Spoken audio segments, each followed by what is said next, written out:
Pewaris berarti ada satu hubungan. Itu beda. Kalau pewaris itu karena hubungan darah. Ya, kalau kepada lain itu bukan waris, itu namanya hibah. Itu status hukum, itu berbeda. Kalau pewaris, dia punya hak yang pasti. Dia tidak dapat tergantikan oleh yang lain. Kalau hibah, itu bisa ke siapa saja. Itu beda. Kleronomon, yang punya hak. Dari situlah letaknya mengapa kita perlu Yesus. Karena dia sudah berbicara melalui anaknya. Sehingga tidak ada cara lain. Perantaraan anaknya. Saya ingin mengulangi. Supaya kita jelas bahwa ini adalah utusan yang tidak datang diutus oleh Tuhan. Tapi yang datang dari diri Tuhan.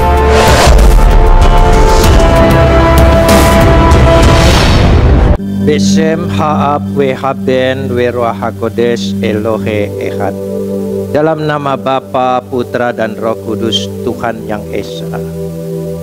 Bapa di sorga, kami memuji dan mengucap syukur kepadamu atas segala kasih, karunia, anugerah, limpah rahmat dan berkat, atas segala pemeliharaan Tuhan di dalam kehidupan kami, perlindungan-Mu yang senantiasa menyertai kami, bahkan penyertaan kasih setia-Mu yang mengiringi segala kehidupan kami. Kami memuji dan mengucap syukur kepadamu atas segala kasih, karunia, anugerah, dan semua yang Tuhan berikan bagi kami. Terpujilah Engkau dan bersabdalah kepada kami. Firman-Mu menerangi hati dan pikiran kami, menjadi pandu dan pelita dalam setiap langkah-langkah kehidupan kami. Biarlah Roh-Mu itu sendiri yang akan mengerjakannya di tengah-tengah pewartaan ini. Terima kasih Bapa, dalam nama Yesus kami berdoa. Amin. Silakan duduk. Shalom. Pagi ini kita akan bersama-sama membaca firman Tuhan yang terambil dari Ibrani pasal 1 ayat 1 sampai ayat yang keempat saja. Ibrani pasal 1 ayat 1 sampai 4 kita akan membacanya saling sahut bersahutan. Saya akan awali ayat yang pertama, jemaat menjawab ayat yang kedua, dan seterusnya saling ganti bergantian sampai tiba pada ayat yang keempat.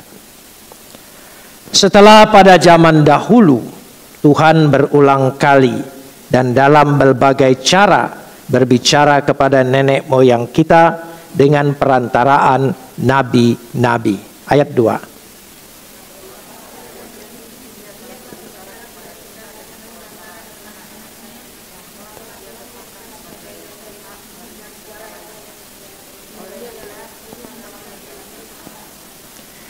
Ia adalah cahaya kemuliaan Tuhan dan gambar wujud Tuhan, dan menopang segala yang ada dengan firman-Nya yang penuh kekuasaan. Dan setelah ia selesai mengadakan penyucian dosa, ia duduk di sebelah kanan yang maha besar di tempat yang tinggi.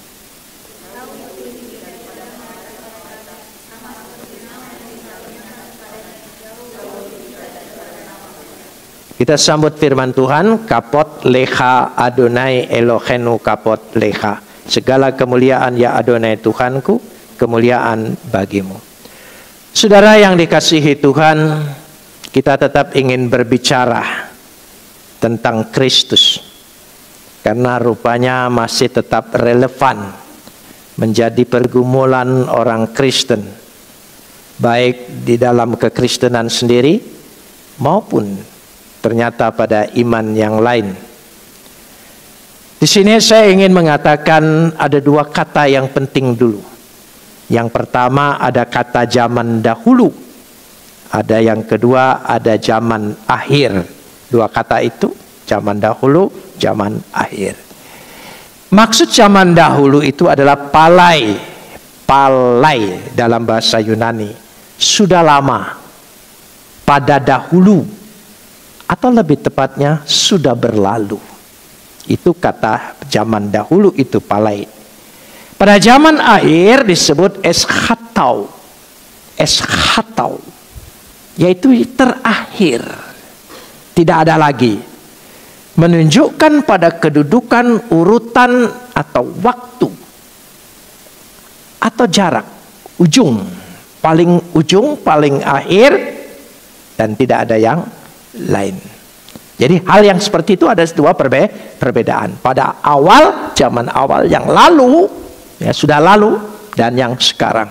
Jadi ada dua masa yang berbeda. Kita bahas sekarang ini awal dulu. Pada masa lalu, pada yang sudah lama, pada dahulu kala dan sudah berlalu. Dikatakan di situ Tuhan berbicara berulang kali dalam berbagai cara. Berulang kali dalam berbagai cara. Ia berbicara kepada nenek moyang kita dengan perantaraan nabi-nabi. Kata yang diambil adalah polumeros. Polumeros diterjemahkan di sini adalah yaitu berbagai cara. Ya, berulang kali, ya, polumeros. Dan ada kata polutropos dan berbagai cara. Intinya kata polumeros dan polutropos tidak berbeda, tapi penekanannya yang berbeda. Artinya dengan banyak cara, banyak bagian, banyak sekali tidak terhitung. Ini lebih menekankan pada satu tindakan Tuhan yang berulang-ulang. Itu polumeros. Polutropos juga banyak cara, tapi lebih menekankan pada metode. Jenis-jenisnya ada rupa-rupa tindakan. Kalau polumeros itu berbicara tindakan yang berulang-ulang, ini tindakan yang bermacam-macam. Itu dulu. Jadi ketika Tuhan berbicara kepada manusia melalui hikmat, melalui nabi, melalui alam, bisa dimengerti mengapa ada banyak agama dan keyakinan tentang mengenal Tuhan. Tidak dipungkiri, semua keyakinan yang dahulu, semua agama itu punya kebenaran Tuhan. Ada kebenaran Tuhan. Sekali lagi, ada kebenaran Tuhan. Karena Tuhan berbicara. Ya tentu saja pada zaman dahulu dengan cara, dengan jenis yang seperti itu. Dia berbicara barangkali melalui alam sehingga orang takut akan Tuhan. Ya, melalui hikmat, ya, melalui akal budi orang mengenal Tuhan. Sudah berbagai cara. Sudah, itu masalah masa lalu. Jadi tidak heran kalau banyak keyakinan, banyak agama yang ada kebenaran. Kebenaran Tuhan, ada pengenalan akan Tuhan. Itu yang lalu. Melalui nabi-nabi, mau nabi besar, nabi kecil, nabi semua nabi. Ya, ada nabi barangkali bernama dukun, ada nabi bernama kepala suku, ada nabi, semua bisa terjadi. Tapi itu dikatakan palai, sudah berlalu. Tapi yang eschatau, yang terakhir ini, dia berbicara melalui anaknya. Ini, dia berbicara kepada kita melalui anaknya. Ini yang ingin ditekankan. Perantaraan anaknya. Dulu perantaraan dengan nabi-nabi, dan sekarang perantaraan dengan anaknya. Saya ingin bicara dulu tentang perantaraan. Sering orang berpikir, Yesus kan hanya perantara. Sama dengan nabi-nabi yang lain perantara. Ada beda. Posisi dan kedudukannya berbeda. Saya kasih contoh. Makananmu dihantar ke rumah perantaraan GoFood. Itu perantaraan. Paketmu diantar ke rumah oleh Gojek. Bahkan gara-gara pandemi ini nama orang menjadi satu. Cukup mereka panggil walaupun isinya tulisan di paket itu Pak Yul, tapi yang dipanggil paket. Semua orang keluar, saudara ya. Jadi namanya sudah berubah. Jadi itu juga perantara. Nah, kita lahir ke tengah dunia jadi manusia ini, siapa perantaranya? Orang tua kita, ayah dan ibu kita menjadi perantara sehingga kita bisa lahir ke tengah-tengah dunia. Semua perantara statusnya berbeda. Orang tua kita tidak sama dengan Gojek, GoFood, tukang pakai, nggak sama. Ada sesuatu yang lain. Begitu juga kalau nabi-nabi itu hanya pesuruh yang dipakai waktu itu dan tidak datang dari diri Tuhan itu sendiri. Tapi kalau anaknya dikatakan di situ, ya, karena ada kata penekanan enhuyo di dalam anaknya. Oh, di dalamnya ada esensi keilahian. Karena dia datang dari diri Bapa itu sendiri, dari diri Tuhan itu sendiri. Itu bedanya. Jadi melalui perantara para nabi, para ini semua, sekarang anaknya sendiri. Ini babak akhir. Setelah itu kalau ada nabi-nabi yang lain, berarti dia kembali babak awal. Bukan babak akhir babak akhir tidak ada lagi. Karena itu selalu penekannya, aku jalan kebenaran dan hidup, seorang pun tidak sampai kepada Bapa kalau tidak melalui aku. Barang siapa percaya kepadaku tidak binasa melainkan beroleh hidup yang kekal. Semuanya fokus dengan kata meterai, dengan kata kepastian, dan tidak ada lagi. Dan ini penting. Dari situlah ketika dia berbicara, dia adalah pengantara yang sejati. Bahkan dikatakan di situ, kalau saya lihat di sini pada ayat yang kedua, perantaraan anaknya yang telah ditetapkan sebagai yang berhak menerima segala yang ada.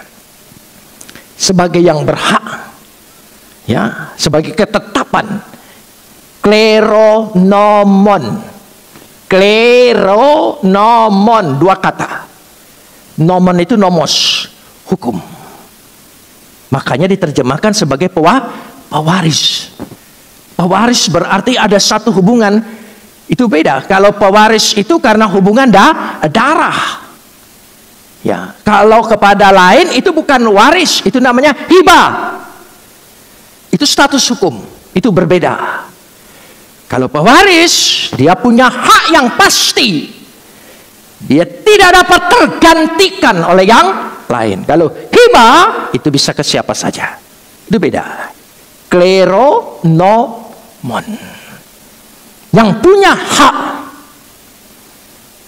Dari situlah letaknya mengapa kita perlu Yesus. Karena dia sudah berbicara melalui anaknya. Sehingga tidak ada cara lain. Perantaraan anaknya.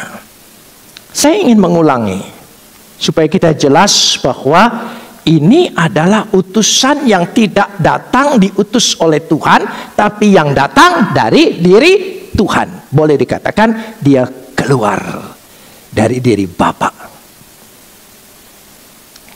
Kalau ya kita dipanggil, Rio dipanggil, diutus, tidak datang dari diriku. Tapi kalau anak saya diutus, dia datang mewakili diriku. Itu beda. Makanya memakai kata anak. Ya, pada khotbah yang lalu sudah jelaskan mengapa kata anak itu penting. Karena dia memulihkan kita menjadi anak-anak Tuhan. Tanpa itu kita tidak bisa pulih. Karena itu dikatakan perantaranya, firman itu menjadi manusia. Saya kira Anda bakal paham. Karena ayat-ayat ini sudah terlalu populer di GKA. Yohanes 1 ayat 14. Firman itu menjadi manusia. Firman yang menjadi manusia.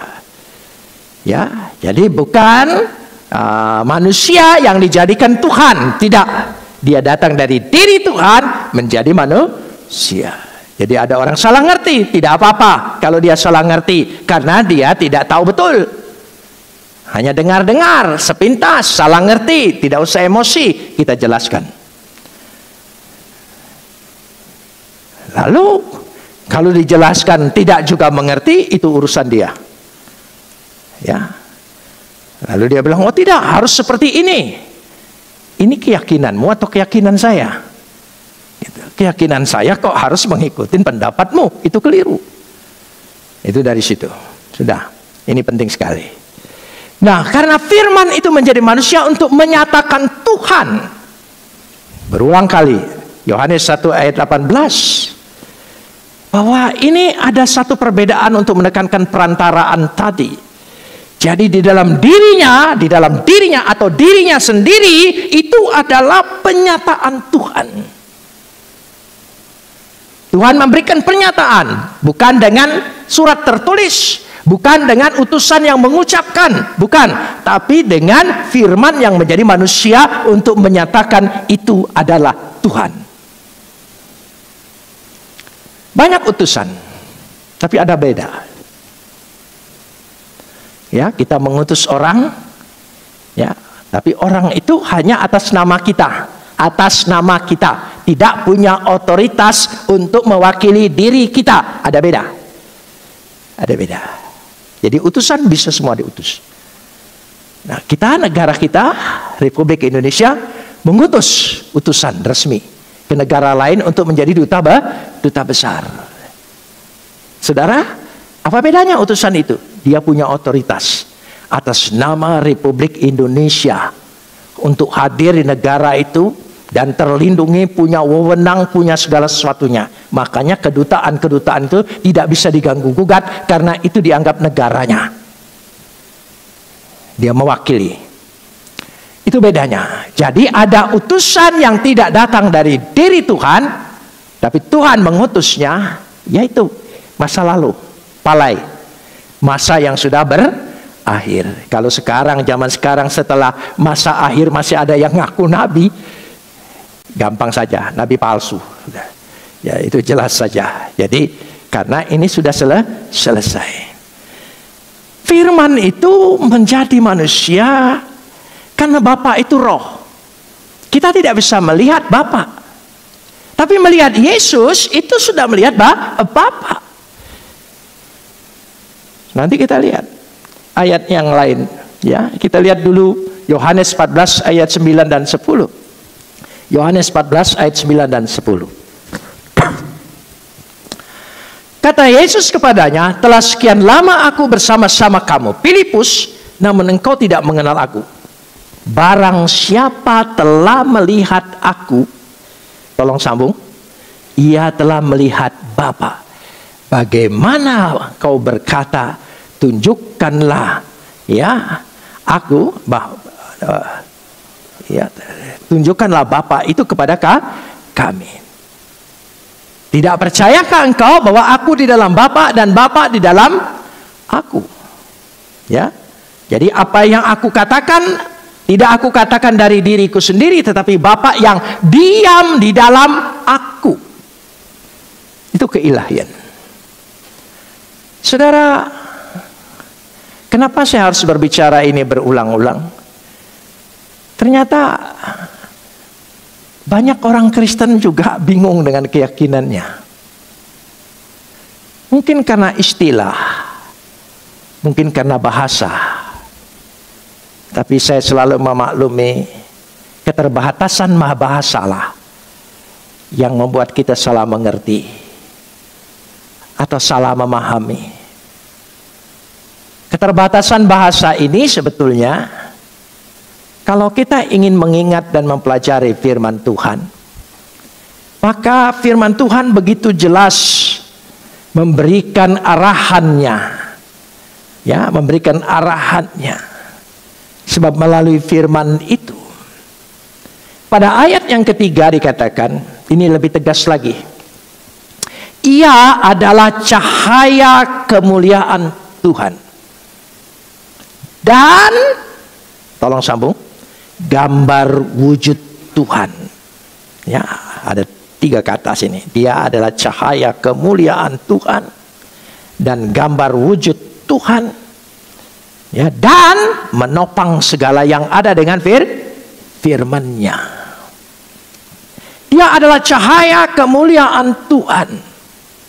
Ya, dalam bahasa Yunaninya ditulis kai karakter.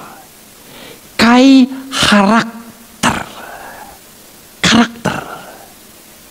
Dia adalah karakter Tuhan. Saudara ingin lihat Tuhan itu baik, Tuhan itu kasih, Tuhan itu mengampuni di dalam Dia. Karena Dia adalah karakter Tuhan. Itu yang disebut cahaya kemuliaan Tuhan. Kita tahu Tuhan itu kasih, Tuhan sudah mengampuni, Tuhan sudah membebaskan dari Dia. Makanya kita punya kepastian, ya, dosamu sudah diampunin. Semua marah, karena tidak ada orang pun yang berhak menyatakan itu. Betul, marah karena tidak mungkin manusia bisa menyatakan seperti itu. Hanya Tuhan yang bisa berkata dosamu sudah diampuni. Tapi Yesus berani mengatakan begitu. Artinya Dia adalah Tuhan itu sendiri. Orang lain boleh marah, tapi itulah merupakan sebuah kepastian. Jadi kita punya nomos tadi, punya kepastian hukum di dalam Dia. Kepastian ini langsung masuk lagi, ya. Dia tadi adalah gambar, kai karakter gambar. Nah, tes hypostasios,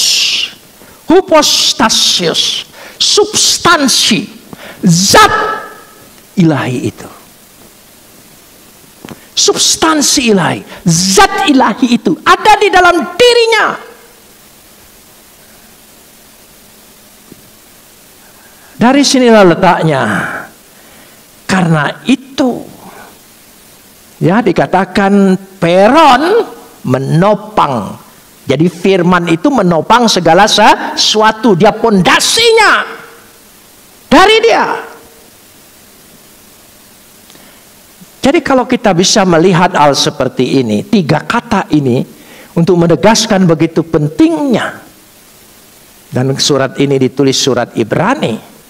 Berarti untuk orang-orang Ibrani, ya, yang harus mengerti betul, ya, karena dia adalah hypostasios, substansi, gambar, ya.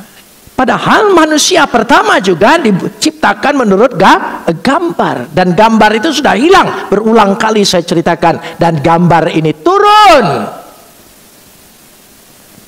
untuk menyempurnakan, mengembalikan gambar ilahi yang telah hilang dalam diri manusia, dan lewat Yesus kita beroleh hak gambar itu kembali. Dari sinilah letaknya. Karena itu saya ingin tegaskan lagi supaya kita tahu. Jadi Yesus ini boleh dikatakan ikon Tuhan. Jadi ketika engkau menyembah Dia, percaya kepada Dia, segalanya kepada Dia, ya selesai. Dia. Coba kita baca dulu Kolose 1 ayat 15. Kolose 1 ayat yang ke-15. Ya. Ia adalah gambar yang tidak kelihatan, yang sulung, lebih utama dari segala yang diciptakan. Ikon tuteo, gambar Tuhan yang tidak kelihatan dalam arti tersembunyi di dalam dirinya. Karena itu ketika orang Yahudi melihat, aku sudah ada sebelum Abraham ada. Loh, kami kan tahu ibu bapamu. Itu lahiriahnya dia. Tapi gambar ikon ilahi itu ada di dalam dirinya. Karena itu dia berkata, barang siapa melihat aku, dia sudah melihat Bapa. Di situ untuk menyatakannya gambar itu. Nah, gambar ini kalau saya perhatikan acap kali tidak terlihat, tersamarkan. 2 Korintus pasal 4 ayat 4. 2 Korintus pasal 4 ayat yang keempat. Kita lihat di situ. Yaitu orang-orang yang tidak percaya, yang pikirannya telah dibutahkan oleh ilah zaman ini, sehingga mereka tidak melihat cahaya Injil tentang kemuliaan Kristus yang adalah, tolong sambung, gambaran Tuhan. Ya, ikon tuteo, gambar Tuhan tadi. Jadi ya, cahaya itu kadang-kadang tertutupi dengan awan yang tebal, awan gelap.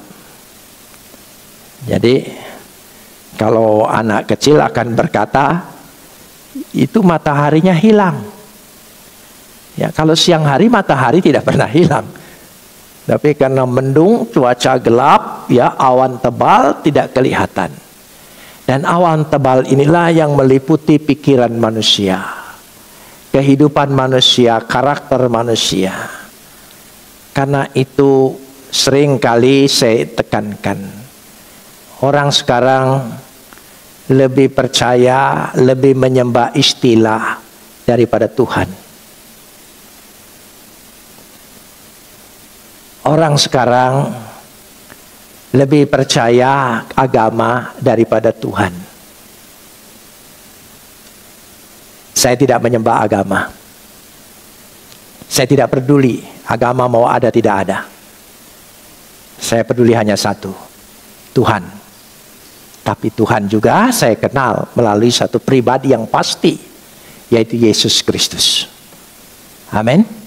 Kita tidak mungkin sampai pada Bapa, kita tidak mungkin mengenal Bapa, kita tidak mungkin tahu karakter Bapa, kita tidak mungkin tahu apa yang dikatakan Bapa kepada kita. Tapi lewat Yesus semua dimungkinkan. Dosamu sudah diampuni. Makanlah tubuhku, minumlah darahku. Itu kepastian. Jadi dengan kata lain, ini bukan soal menang-menangan agama, bukan. Soal kepastian dari Tuhan. Dia bukan pesuruh, perantara, utusan yang tidak ada sangkut paut dengan diri Tuhan. Karena dia datang dari diri Tuhan. Dia anak in hoio, ya, di dalam anaknya ada janji Tuhan, ada pengampunan. Mari kita terus mengimani seperti ini. Kita datang kepada Dia. Kita berdoa.